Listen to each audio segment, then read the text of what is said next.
এনে তোদের খাবার চলে এসেছে। এটা বান্টুনে আর এটা মোটকুনে। আরে ভাই, আগের বার তো আমার কাটালা খাবার পড়েছিল, এজন্য এবার আমি আগে নেবো না। আরে এই মুটকা, তুই আজকে বাটি আগেই নে, সমস্যা নেই, আমি তোকে অনুমতি দিলাম। যাক বল্টু, আজকে ভালোই লাগলো, তুই আমাকে আজকে বাটি বেছে নিতিস। আচ্ছা ঠিক আছে, আমি এই বাটিটাই নিবো। ওরে না রে পাগল, আমি তো তোকে বোকা বানালাম। তুই যে বাটিটা নিবি, আমি সেই বাটিটা তোর কাছ থেকে কেড়ে নিবো। আরে বলটা, তুই কাজটা ঠিক করলি না, তুই আমার বাটিটা কেড়ে নিছিস। তোর কপালে আজকে খারাপই আছে। দেখি আমার বাটিতে কি পড়েছে। মুটকার বাচ্চা, তোর তো আজকে ভালোই পড়েছে, তাহলে তুই এত আমাকে বকা দিচ্ছিস কেন রে? ভালো পড়েছে কি খারাপ পড়েছে তোর ক্ষতি হবে না। তোর বাটি তুই খা, আমার বাটি আমি খাচ্ছি। আমি এবার মুরগির রানগুলো খাবো, তুই তাকায় তাকায় দেখ।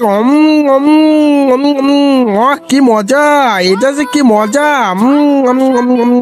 শালা পল্টু, বাবরচি যে এত সুন্দর রান্না করে, আমার শুধু খেতে ইচ্ছা করে। বাবরচির এই রান্নাটা অনেক সুন্দর, আমি খালি অনেক মজা করে খাই।